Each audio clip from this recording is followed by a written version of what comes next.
mal interprété. Madame, ne prends pas l'argent de ton mari pour aller donner à ton pasteur sans sa permission. Parce que tu vas créer des problèmes. Je connais un pasteur qui est aujourd'hui en prison.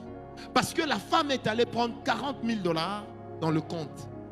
Elle est allée donner au pasteur sans l'accord de son mari, alors que c'était l'argent du couple. Vous savez, lorsque le mari s'est fâché, la femme a expliqué, l'affaire est allée en justice, le pasteur est passé pour un escroc. Au moment où je vous parle, il est en train de passer sa 5e année en prison. Donc c'est pour dire, madame, lorsque tu es une femme soumise, pour poser certains actes, surtout qui ont trait à un domaine de participation de ton mari, fais tout pour l'associer avec toi. Et si tu crois que Dieu t'a parlé, prie que l'Éternel touche son cœur.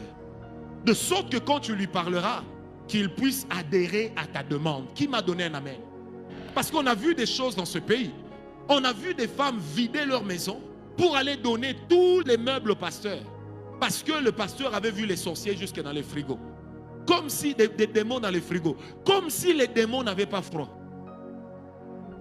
Vous pensez vraiment que dans ces temps de la fin, même si un démon peut entrer dans un frigo, il ne peut pas demeurer longtemps dans le frigo. Parce que le principe spirituel, c'est lequel? C'est que tout esprit, pour s'exprimer, a besoin de la matière. N'a pas besoin d'un corps physique figé, mais a besoin d'un corps physique qui bouge. C'est comme ça que les démons possèdent les hommes et que le Saint-Esprit habite dans l'église. Est-ce qu'on m'a compris? Dans ces choses-là, il faudrait qu'il y ait à tout prix une capacité de pouvoir se mettre ensemble, de pouvoir parler. C'est pourquoi, messieurs, ne jouez pas non plus au roi. C'est pourquoi priez, prenez le temps de choisir la femme qu'il vous faut. Quand vous avez une certaine destinée, vous êtes une étoile. Ne vous mariez pas, mariez-la, mariez-la. Ne vous mariez pas n'importe comment. Vous devez être capable de reconnaître aussi les signes de Dieu dans ce que vous faites. Aujourd'hui, on est en train de décrier qu'il y a des hommes qui battent leurs femmes, qui vont jusqu'à les tuer. Mais j'ai toujours dit aux grands jeunes ici, un homme qui te tabasse déjà dans les fiançailles, moindre chose, il t'envoie des claques, tu caches. Est-ce que vous savez que psychologiquement cela est prouvé? Dans le mariage, chacun a tendance à s'empirer.